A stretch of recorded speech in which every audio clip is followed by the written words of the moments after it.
ძალიან მიჭირს ხოლმე განსაკუთრებით მშობლებთან საუბარი, რეჟიმის პოლიტიკური ტყვეების მშობლებთან საუბარი, იმიტომ რომ კითხვაც რა მაქვს, რა უნდა გკითხოთ, აი ისიც კი აღარ ვიცი, უკვე გარდა იმისა, რომ შევუერთდე რეჟიმის პოლიტიკური ტყვეების გათავისუფლების მოთხოვნას და თქვენთან ერთად ვიბრძოლოთ ჩვენც მათი თავისუფლებისთვის. ხვალ დილის 10 საათზე არის ჩანიშნული სასამართლო, თუმცა საქმის განხილვა გადადეს მარტამდე.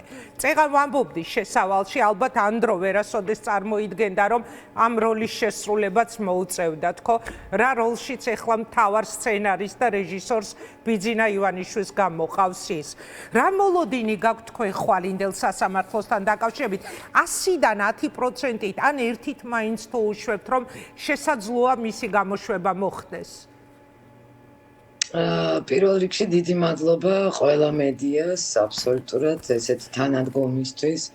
ინგა დიდი მადლობა თქვენ, იმიტომ რომ მე ვგრძნობ ამ თანადგომას თქვენგან, ტელევიზიებისგან, ხალხისგან, მეგობრებისგან, ყველასგან და არ ვიცი, აი ძალიან დიდი მადლობა. შეუძლებელია, ქავატონიკა გაგაწყვეტინებ და მე აღარ ჩაგერევით. შეუძლებელია რომ ეს სოლიდარობის და თანადგომის განცდა არ გქონდეს. იმ დღეს გავიარე აღმაშენებელზე და გადმოკიდული იყო უზარმაზარი ბანერი, მაპატიეთ ანდროს ბანერი და თავისუფლება ანდრო ჭიჭინაძეს და მე სოციალურ ქსელში დავდე ეს ვიდეო, აი ჩუმი ქუჩა წყნარი და გადმოკიდებული ეს უზარმაზარი პლაკატი. ესეთი გულისამაჩუყებელია. გულწრფელად გეუბნებით, შეუძლებლად მიმაჩნია, რომ ამ ქვეყანაში თუ არ არის აი ამ პარტიასთან შეხორცებული და მიბმული ან რაღაც ანგარიშვალდებული ადამიანი, ასეთი ხმამაღალი პროტესტი არ გქონდეს ყველაფერზე, რაც ეხლა თქვენს თავს ხდება. ნამდვილად ესა ძალიან გულისამაჩუყებელია ეს ყველაფერი ჩემთვის. დღეს ცოტა უფრო მეტად აღელვებული ვარ, ვიდრე საერთოდ ვარ ხოლმე, ხვალ დიდი დღეა ჩემთვის. ანდროსთან ერთად არის კიდევ 10 პატიმარი, მისი პროცესიც ხვალ იმართება, დატოვებენ თუ არა ციხეში სასამართლომდე. აბსოლუტურად ყველას გულშემატკივრობ, ზუსტად ისევე როგორც ანდროს, აი ამას აბსოლუტურად გულწრფელად გეუბნებით და ძალიან მღელავ, რა თქმა უნდა.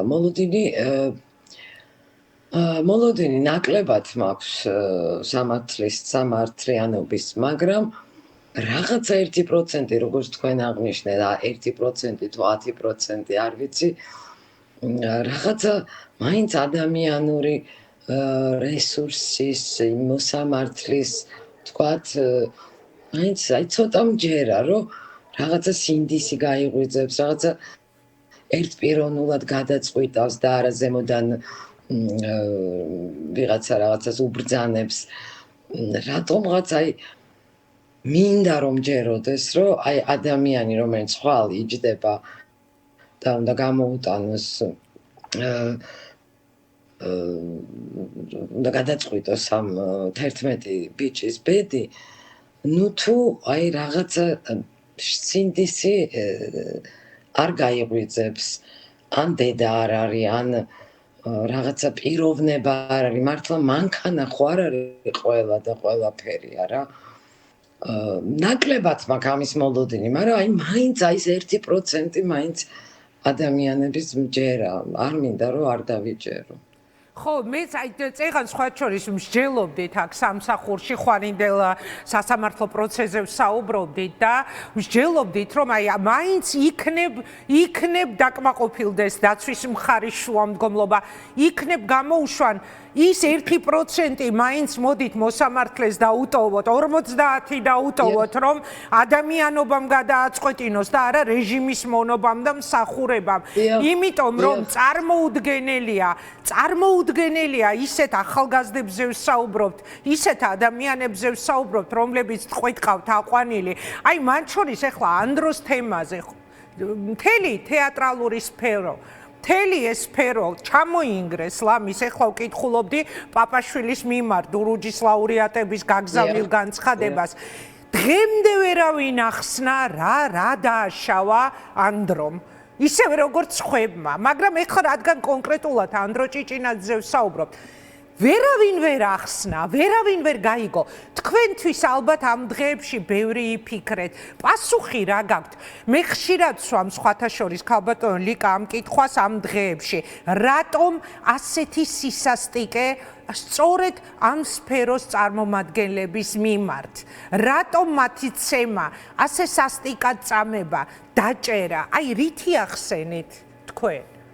ყველაზე მეტად ჩანან ალბათ და ყველაზე, მე ვიტყოდი, რომ ძალიან დიდ საქმეს აკეთებენ ამ სფერო ზუსტად დიდ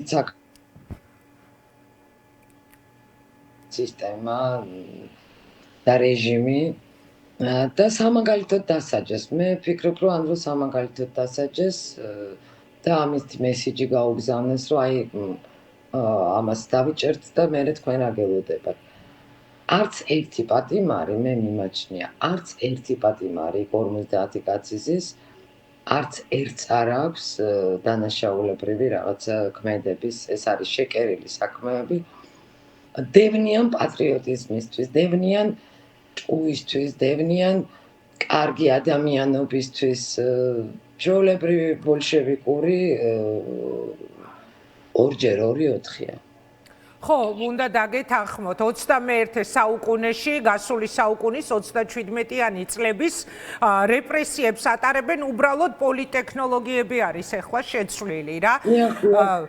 სხვა ვერაფრით ვერ იხსნება ეს ყველაფერი. სხვათა შორის აი ამავე დღე მე ძალიან ბევრს ფიქრობ ამ თემაზე, რომ ეს ხალხი რატომ განსაკუთრებით ამოიღეს ხო მიზანში და მერე გამახსენდა რუსული კანონის დღეებში თეატრებში პროტესტი, გადმოფენილი ბანერები, ხმამაღალი განცხადებები და იმის შემდეგ უკვე ზუსტად იცოდნენ ალბათ მთავარი აფეთქება და საფრთხე საიდან ელოდა და ალბათ ესეც იყო თქო ერთ-ერთი მიზეზი იმის გარდა რომ ივანიშვილს ეგონა რომ თავისი გაწეული დახმარებები წლების განმავლობაში ჯიბეში უნდა ყოლოდა მთელი სახელოვნებო სფერო. აი ეს ორი ახსნა მაქვს მე პირადად. აბსოლუტურად გეთანხმებით, იმიტომ მაგას ეგონა რომ ყველას იყიდის და ჩაიდებს ჯიბეში მთელ საქართველოს. ეგრე არ ხდება. ახალგაზრდები არიან უკომპრომისო. მე ვთვლი, რომ აი ახლა არის რაღაცა რენესანსი ნამდვილი, ახლა იბადება რაღაცა ახალი, სრულიად ახალი, იმიტომ რომ ბევრ ამას მომსწრები ვარ 9 აპრილისიდან მოყოლებული, დღემდე მოსულ ვარ და ყველა პროტესტზე მდგარო არის იქნებოდა აბსოლუტურად ყველა მთავრობის ოპოზიცია ვიყავი მე პირადად.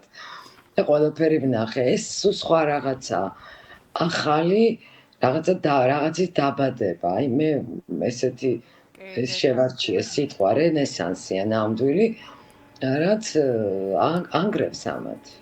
გეთანხმებით, სრულიად სხვა საქართველო დაგვანახეს ჩვენამ ადამიანებმა. ულამაზესი, უკომპრომისო. ბრძოლის უნარიანობით აგვავს ეს, სხვა შორის ამ პროტესტამდე. რაღაცნაირად ცოტა ისეთი ჟურნალისტებსაც გვაქვს ხოლმე ჩავარდნების პერიოდი და ცოტა ისეთი დეპრესიისკენ მიმავალი იყო ჩემი განწყობები. და აი ამ ბიჭებმა მერე აღმოვაჩინე, რომ ისეთი ბრძოლის უნარიანობით ამავს ეს თავიანთი ამ ბრძოლით, დაჭერით, რაც ვნახეთ ყველაფერი, რომ მწხვენია ხოლმე, რომ ადრე დავიძინო, მაგალითად, თუნდაც თუ მაქვს დაძინების საშუალება, იმიტომ რომ ვიცი, რომ გარეთ დგანან ადამიანები და იბრძვიან თავისი თავისუფლების, საერთოდ არ ვაზვიადებ ამას დამიჯერეთ.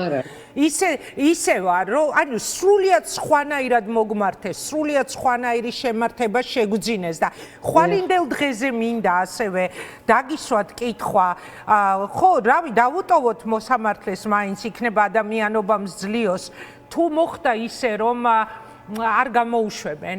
თუნდაც სანამ საქმეების განხილვა დაიწყება, ამ შემთხვევაში თქვენ როგორ ფიქრობთ, როგორ წარმოგიდგენიათ, რა არის ჩვენი საკეთებელი? ჩვენი საკეთებელი არის ის, რასაც ვაკეთებთ და უფრო მეტად უნდა კიდე გავაკეთოთ. მე პირადად და ალბათ სხვა მშობლებიც სრულიად უკომპრომისო ბრძოლას დავიწყებ და ბევრი გეგმები მაქვს. გააქვთ უკვე მონახაზი ამ ბრძოლის გზის. ეხლა ჯერ არ გინდათ როგორც ხდება ეხლა ხო არა ბევრი რაღაცებია რაზეც ვფიქრობ და ეს უნდა დავალაგო ყველაფერი ჩემშიც უნდა გაუზიარო სხვადასხვა ადამიანებს და ძალიან ბევრი გეგმები მაქვს და კიდევ ერთხელ ვიმეორებ, ბევრჯერ გავიმეორებ, კიდევ ერთხელ გავიმეორებ, რომ გამწარებულ დედებზე უარესი და საშიში არაფერი არ არის. გეთანხმებით, როგორ არის თვითონ ანდრო?